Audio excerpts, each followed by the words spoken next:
एक बार की बात है, किशनगंज नामक गांव में सावित्री और उसका पति रमेश रहा करते थे। सावित्री और रमेश बहुत ही ज्यादा खुश थे क्योंकि उनके घर एक नन्हा मेहमान आने वाला था। रमेश सावित्री का बहुत ख्याल रखता है, उसकी छोटी छोटी ख्वाहिशों को पूरा करता है, उसे फ्रूट्स खिलाता है, जूस पिलाता है। रमेश को अपनी इतनी ज्यादा सेवा करते देख सावित्री को बहुत ही ज्यादा खुशी होती थी। ऐसे ही कुछ महीने बीत जाते हैं और अब वह खुशी की घड़ी आ जाती है जिस दिन सावित्री एक बहुत ही ज्यादा सुंदर लड़की को जन्म देती है, जिसे देखकर सावित्री और रमेश दोनों बहुत ही ज्यादा खुश होते हैं। अरे देखिए रमेश जी, हमारी बिटिया कितनी ज्यादा सुंदर है, हमारी ही नजर ना लग जाए। रमेश जी, हम अपनी बेटी के नामकरण में कोई कमी नहीं छोड़ेंगे, बहुत बड़ी पार्टी देंगे।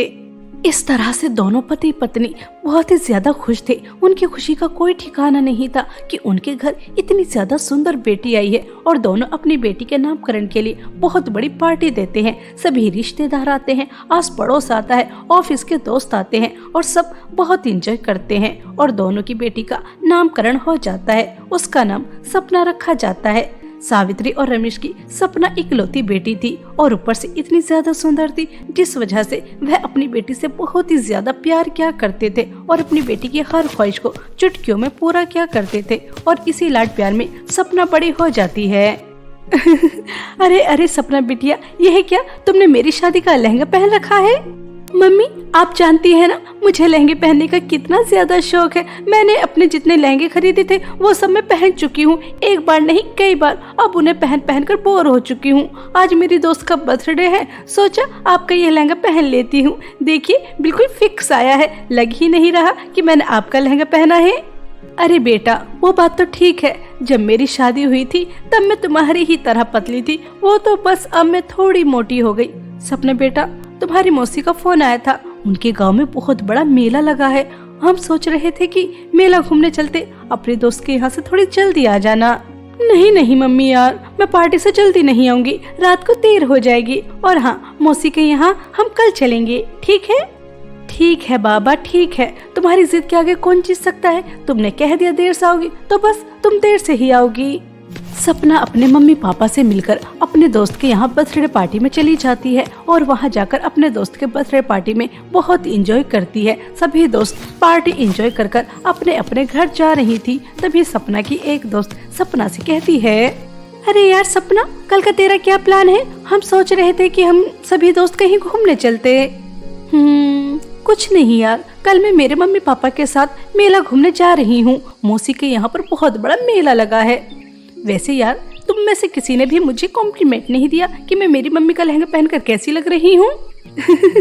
अरे यार, तुझे क्या कॉम्प्लीमेंट की जरूरत, तू तो ऑलवेज सुंदर ही लगती है क्योंकि तू है ही इतनी ज्यादा सुंदर। पूरे गांव में तेरे जैसा सुंदर कोई नहीं। और जब तू लहंगा पहन लेती है उसके बाद तो बस पूछो ही मत, कयामत ढा रही होती है, कयामत। और यह तेरी मम्मी का लहंगा तेरे पर बहुत ही ज्यादा अच्छा लग रहा है और तुझे लहंगे अच्छे से कैरी करना भी आता है क्योंकि तुझे लहंगे पहनने का इतना ज्यादा शौक जो है 5 साल से लगातार हम देख रहे हैं। जहाँ भी जाती है बस लहंगा पहन कर ही आ जाती है। इस तरह से सपना और सपना के दोस्त आपस में बातें कर रहे थे और वह अपने अपने घर चली जाती हैं और इन सब की बातें बहुत ही ज्यादा खतरनाक चुड़ैल सुन रही थी। यह बात सुनकर चुड़ैल बहुत ही ज्यादा खुश होती है। सपना जैसी लड़की तो मैंने अपनी जिंदगी में कभी नहीं देखी।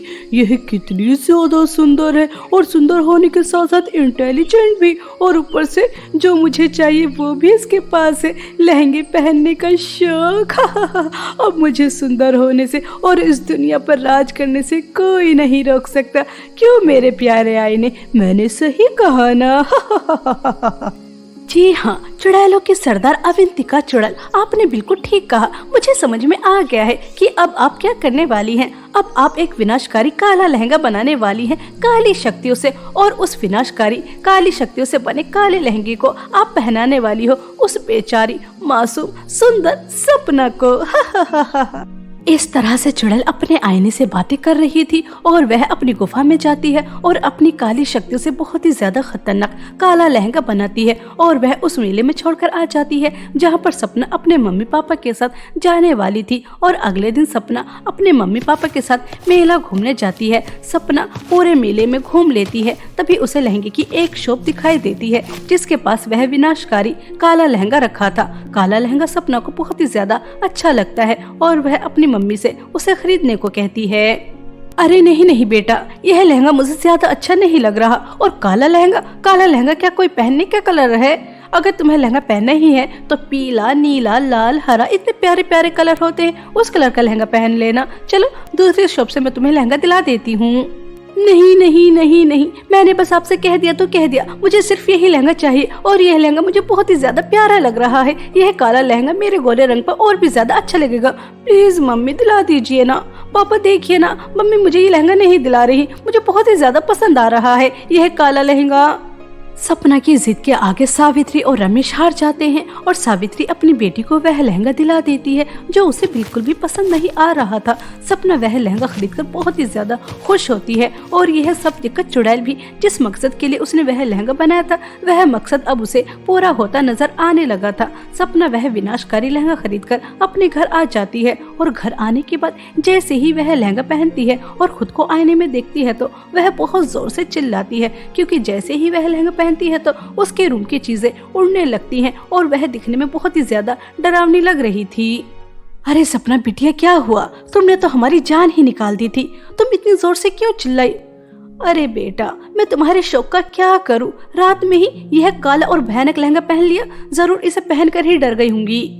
मम्मी आपको दिखाई नहीं दे रहा? मैं चुड़ैल लग रही हूँ और मेरे रूम की चीजें कैसे आसमान में उड़ रही हैं। ऐसा अद्भुत नजारा कि आपने अपनी जिंदगी में कई बार देखा है, जो आपको कुछ भी अचंभित नहीं लग रहा? बेटा, लगता है तुम्हारी नींद पूरी नहीं हुई, तभी तो तुम ऐसी बहकी बहकी बातें कर रही हो। तुम्हारे रूम की चीजें आसमान में उड़ रही हैं, तुम ऐसा कह रही हो। सब चीज अपनी जगह पर सही तो रखी है और तुम चुड़ैल वुड़ैल तो नहीं लग रही, हमेशा की तरह सुंदर लग रही हो। रमेश जी, मुझे तो लगता है नींद उसके सर पर चढ़कर बोल रही है। बेटा सो जाओ और नींद पूरी करो, ऐसी बहकी बहकी बातें मत करो। ऐसा कहकर रमेश और सावित्री वहां से चले जाते हैं। सपना को कुछ भी समझ में नहीं आ रहा था कि उसके साथ ऐसा क्यों हो रहा है। उसे जो दिखाई दे रहा है वह उसके मम्मी पापा को क्यों नहीं दिखाई दे रहा। लगता है यह सब कुछ इस लहंगे की वजह से हो रहा है। इस काले लहंगे को अभी उतार कर जला देती हूँ। अरे पागल सपना, तो मुझे नहीं उतार सकती क्योंकि यह काला विनाशकारी लहंगा है। एक बार जो मुझे पहन लेता है उसके शरीर से कभी नहीं उतरता। यह लहंगा तेरी मृत्यु के बाद ही तेरे शरीर से अलग होगा। तूने बहुत बड़ी गलती की है मुझे पहनकर। चलो चलते हैं अपने सरदार के पास। लहंगे को इस तरह से बोलता हुआ देख सपना के तो पैरों तले जमीन ही खिसक जाती है और वो और भी ज्यादा डर जाती है और वह काला लहंगा सपना को उड़ाकर चुड़ैल के पास ले जाता है। चुड़ैल को अपने सामने देखकर सपना को तो मानो जैसे होश ही उड़ जाते हैं। तभी वह चुड़ैल सपना से कहती है, आओ आओ आओ, तुम्हारा मैं कब से इंतजार कर रही थी।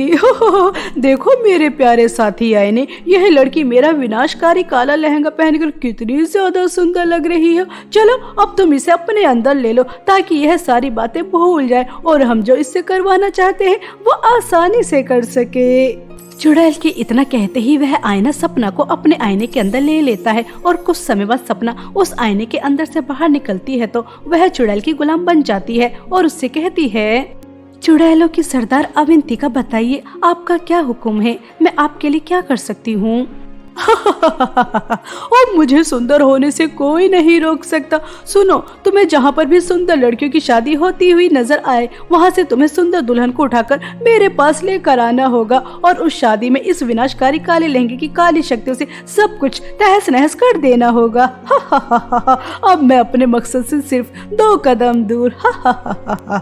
सपना उस विनाशकारी काले लहंगे की काली शक्तियों से और आईने की शक्तियों से पूरी तरह से चुड़ैल के वश में हो चुकी थी और जैसे ही चुड़ैल उससे करने के लिए कहती है वैसा ही करती है। वह गांव में जाती है और जहाँ भी सुंदर लड़कियों की शादी हो रही होती है वहाँ की लड़कियों को उठाती है और चुड़ैल के पास लेकर आ जाती है और इसी तरह उसने न जाने कितनी सुंदर लड़कियों को दुल्हन बना उठा लिया था।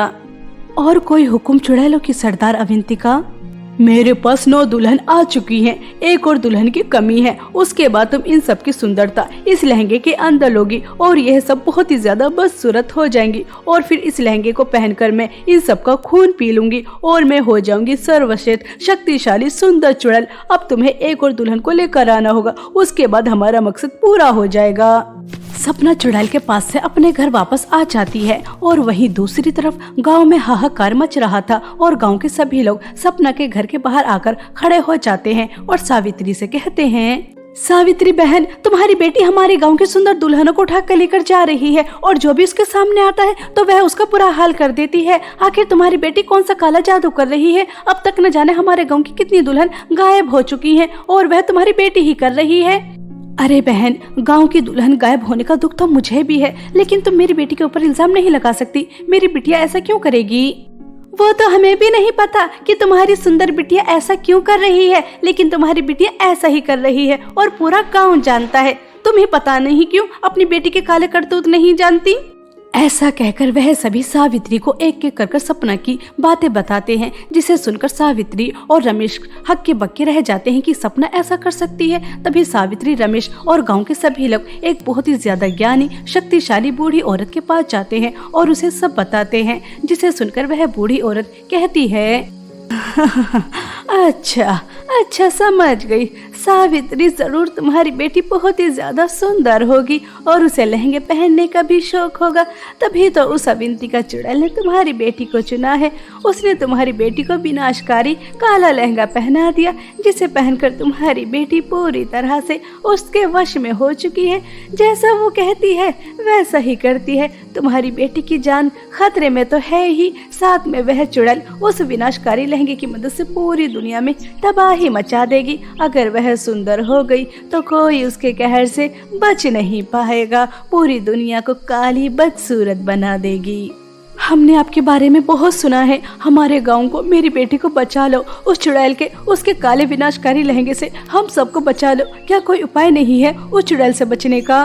हाँ, एक उपाय है सावित्री। तुम्हें अपनी बेटी को उस विनाशकारी काले लहंगे से बचाने के लिए नीली झील की नदी से पानी लेकर आना होगा। उस नीली झील के पानी में मैं पवित्र जल डालूंगी, यज्ञ करूंगी और उसके बाद उस चुड़ैल का सर्वनाश करेंगे। लेकिन नीली झील के पास जाना और पानी लेकर आना कोई आसान काम नहीं है।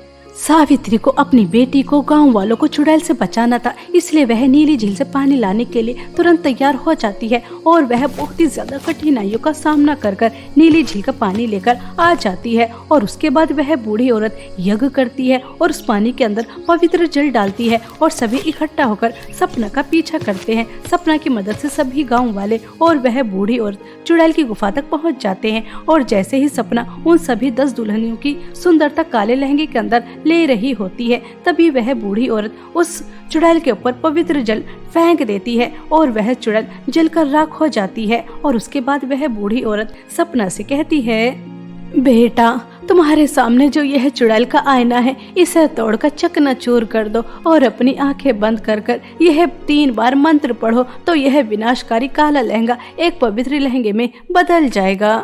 उस बूढ़ी औरत के इतना कहते ही सपना आईने को तोड़ देती है और उसके बाद 3 बार मंत्र पढ़ती है तो वह काला विनाशकारी लहंगा लाल लहंगे में बदल जाता है और सपना चुड़ैल के वश से बाहर निकलकर आ जाती है और वह अपने सामने इतनी सारी सुंदर दुल्हनों को देखकर चौंक जाती है और अपने आप को भी उस जगह पर, अरे गांव के सभी लोग यहाँ पर क्यों खड़े हैं और मैं यहाँ पर क्या कर रही हूँ और यहाँ पर इतनी सारी दुल्हन, ये क्या हो रहा है? सपना के इतना कहते ही सावित्री उसे सब बताती है, जिसे सुनकर सपना को बहुत दुख होता है और वह सभी लड़कियों से माफी मांगती है और गांव वालों से भी माफी मांगती है। गांव वाले और वह सभी लड़कियां सपना को माफ कर देती हैं, क्योंकि इसमें सपना की कोई गलती नहीं थी। और आज के बाद से सपना लहंगा पहनना बिल्कुल छोड़ देती है और कभी भी किसी चीज की कोई जिद नहीं करती और अपने मम्मी पापा के साथ एक हंसी खुशी जिंदगी व्यतीत करती है।